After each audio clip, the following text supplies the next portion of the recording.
What started out as a cute, innocent little girl listening to lo-fi music has now become a conglomerate with merch, several streams. She even has a boyfriend now. Things are getting out of hand. So I'm going to make a lo-fi album, upload it, and see, is it really that hard to get lo-fi streams?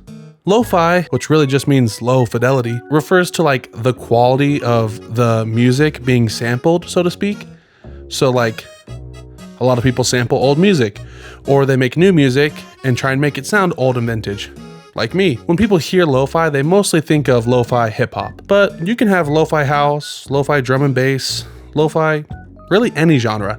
So while some of the songs may not identify with what you consider lo-fi, I think it's fair enough to say they are all lo-fi songs. But in order to release an album, you have to make the songs. So that's where I started.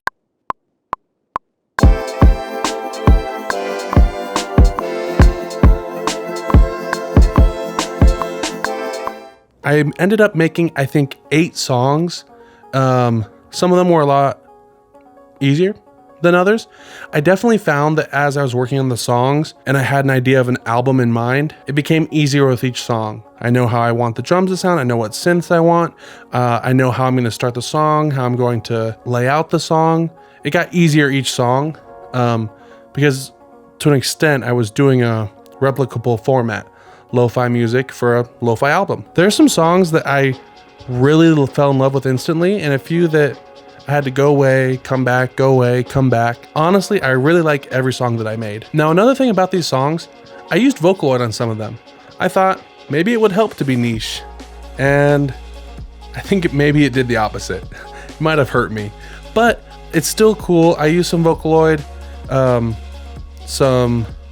few with lyrics, a few.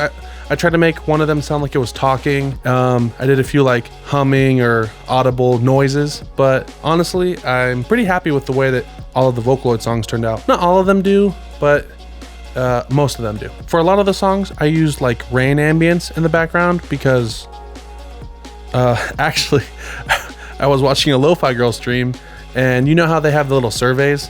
What do you like, or what makes this thing better, or whatever? One of the surveys was, it was something like, what is the best setting for lo-fi? And it was like rain noises, wind noises, something else, and like everyone answered rain. So for like 99% of these songs, wait, there's only 8.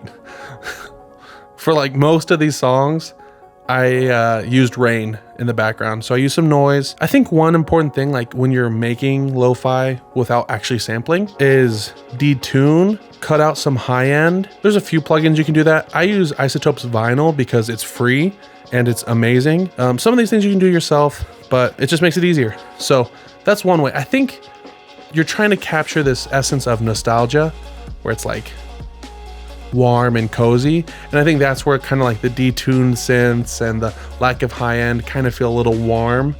I also wanted to make something that, you know, when you're working you can bob your head to. So that's what I aim to do. Once I had all the tracks done, I was feeling pretty good. I really like them, but I realized I had to make an animation. So yeah, I designed a terrible looking train, and at first I took a photo of a sky and put that in the background, so that's what you see out the train window, and it just looked meh. And I tried a few other options, couldn't nail it. And so what I did is I used AI and just put animate clouds and then used that for the background, and actually it turned out better than I could have imagined. The one thing that I'm just like kicking myself, I don't love the bushes. So just don't look at the bushes.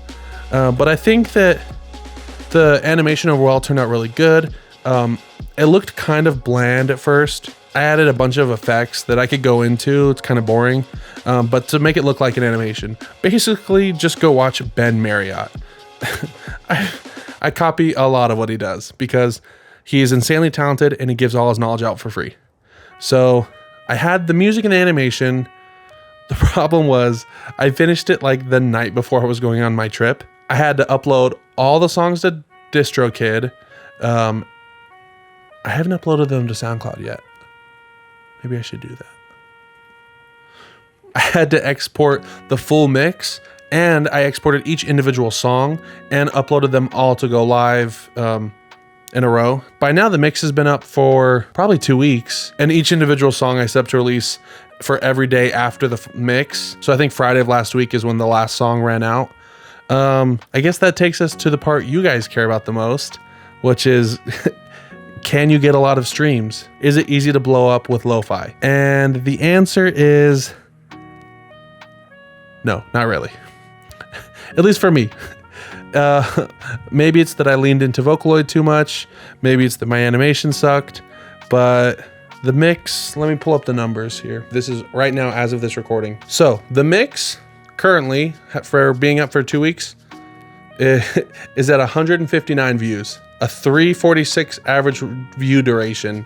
So most people aren't even getting past the first song. All right, the first song I released, and I released them in order that they are in the mix. Micah's Melody, 30 views.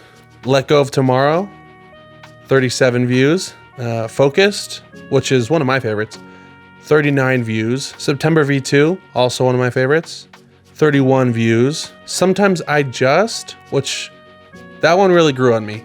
That one's at 48 views. Reflections, 27 views. Spring Showers, 43 views. And Tired of Being Lonely is at 49 views. Let me see if any of them got me any subs. Oh wait, no, I clicked on the wrong video. Oh, that hurts. Oh, that hurts. Okay, so the full mix got me about, why am I saying about? The full mix got me 1 sub. Micah's Melody, 0 subs. Let Go of Tomorrow, 2 subs actually from that one. Focused, 1 sub. September, 0 subs. Sometimes I Just, 0 subs. Reflections, 1 sub. Spring Showers, 0 subs. Tired of Being Lonely, 0 subs. I didn't do the math in my head. I'll put that number right here. This is the amount of total subs I got.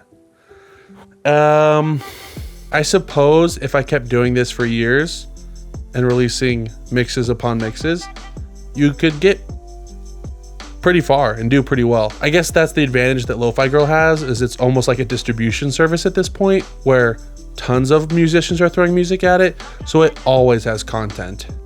Whereas with work, life, other things going on, planning for a vacation, yeah, it was stressful making all those songs in that short amount of time. So I guess what I'm saying is, could you grow? Yes. Did I grow? I value those subscribers because I only have like 524 and I value all my subscribers. But was it a good means of growth? Not really, no. So it pains me to say this, but Lo-Fi Girl, you win. All right, hope you like the video. Bye.